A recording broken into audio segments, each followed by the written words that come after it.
So hello everyone, here we are at another exciting and challenging job, and today we're going to carefully cut down this rather large aspen tree right here on this property. Now we are diligently unpacking all of our essential gear and specialized equipment. I will come much closer and show you everything in much greater detail. So here it is, this is the aspen. Oh, I see our distinctive logo prominently displayed on Leica's back, and I just can't help but feel a profound sense of pride. So that's precisely what it looks like. By our standards, it's a remarkably easy one. There's a considerable bit of available space here. Here we are with Leica in the background. As you can clearly see, it's not the smallest tree, but since there's more than enough space here, it can be cut down pretty quickly. A lot of people, especially our valued customers, often ask, what exactly is this? I think those who are already familiar with it truly understand what it is. This is a specialized friction device, commonly called an arbor port. Simply put, it's designed so that when very large sections are being carefully lowered, it's extremely hard to hold the rope by hand. And basically, let's say you securely tie something up there and then snip, snip, snip. The person below precisely controls the descent using this particular device. A lot of experienced guys who are truly in the know often ask why we specifically use this stationary arbor port and not the more commonly seen hanging one. There are of course also hanging versions available. First and foremost, it's primarily about saving valuable time. It truly saves a significant amount of time. For example, if you were to load it, let's say something is securely tied on, it would only take a mere few seconds to complete the entire process. That's it, it's ready. If you load the hanging arbor port, you have to lift it, thread it, and wind it up for each suspension. So, as you can well imagine, if the tree is quite large, say with 50 suspension points, and you spend even 20 or 30 seconds on each and every one, then for 50, that's a very significant amount of time. That is precisely how it is. By the way, this is an arbor port from the company Croc, if I'm not mistaken. I think they've already been discontinued. I've been actively using it, I believe, since the year 2018. If it is currently 2025, then that's a period of 7 full years. So in 7 years, all sorts of things have hit it, all sorts of things have fallen on it. Just look at it. It's in really amazing condition. Now, I will now show you the wear marks. Take a very close look right here. This is exactly where the rope has just worn it down. Well, there's a noticeable bit of wear and tear here too, but despite that, it's truly a really great and incredibly useful thing to have. So I strongly advise you to take my advice and make sure to use it wisely. It's kind of neat looking too. So Leoka, how do you feel about it? About the port? Yeah. Specifically regarding this particular one, working with this port, not the hanging one, it's much more convenient and significantly faster. So, as is our established tradition, whenever we work at the cemetery, we meticulously inspect all the headstones to carefully observe how they're standing. How should I precisely put it? Not just standing, but whether they're loose or not, so we don't accidentally knock them over.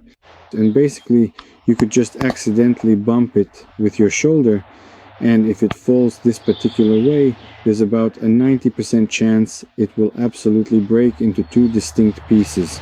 Usually in these specific situations when the client is actually present, we always show them this. Then we carefully place a block right here, and then just like that. And we carefully lay it down into its proper place. Basically, all the unfortunate accidents that happen, if they do occur at the cemetery, it's not because something fell from above or something snapped, broke, or anything like that, you see, but rather due to other circumstances. It's more like, for example, someone was casually walking by and accidentally brushed against it with a stray branch. That's precisely how it frequently happens most of the time. Also, very often, for instance, you can clearly see that the ceramic tiles here are noticeably coming off, revealing the underlying structure. They are all completely loose and quite unattached. So you can clearly see for yourself. Suppose, for instance, a substantial pile of branches accidentally falls here, and then later those very same branches are completely cleared away after we have passed. Some tiles might get pushed to one side, another to the other side, or get shifted around. In other words, the way it's laid out now will be disturbed. And I wouldn't be surprised if the client, or if not the client, then the owners of this grave, come and start making complaints, claiming that we broke it, that everything was fine before, and so on. Also, by the way, here's something interesting. Take this flower bed, for example. You can see it's cracked. How? Why? I don't know. But there have also been instances and cases when we cut down a tree, and then someone subsequently made a complaint afterwards. Although here, for example, you can clearly see that it's been broken for a long time. These are some of the nuances of working in a cemetery. By the way, cutting down trees is actually a team effort. It's not just about what the person up top does. What truly matters, or actually a significant portion of the success, comes from the diligent work of the person handling everything down below. There have been numerous comments, at least people have specifically asked to show the detailed work of the person on the ground, the one who meticulously does everything from below. So in this particular episode, we will specifically film and comprehensively show Lesh's work, how he carefully lowers everything, precisely stacks it, and so on. So stay tuned. By the way, I talked about the Arboriculture too, since someone in the comments was interested in that as well. If you're interested in anything, don't hesitate to ask or leave a comment. We'll do our best to answer everything thoroughly and clearly. So that's how we're starting off.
Alright, so now the very first treetop is coming down, right over there to the left side. I'll be catching it very, very soon for sure.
How are you?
And here, in fact, is a very clear and compelling example of precisely why this particular tree was ultimately removed. From below, it appeared absolutely normal, perfectly healthy, and quite beautiful. I truly think that saying anything more on this matter would be entirely unnecessary.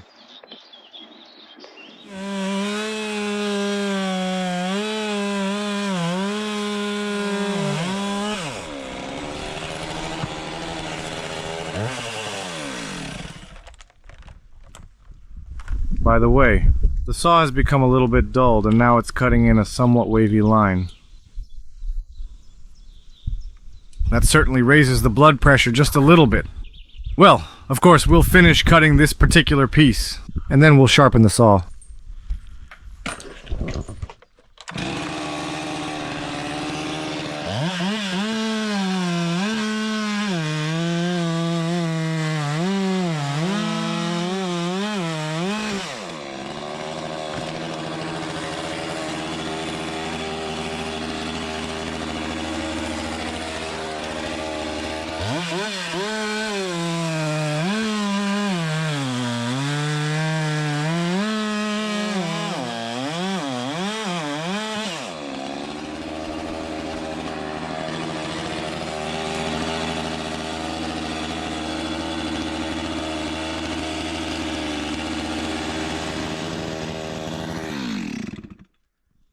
It could have stood for a while longer, right? Yeah, it could have kept growing for many more years. It was beautiful. Why did you cut it down? Vandals. Destroyed it! Well, that's it. This tree has been successfully cut down. How much time did it take, Lesha? Give or take, all in all, about 2 hours. Around 2 hours. An hour and a half. More or less. Have a good evening, everyone.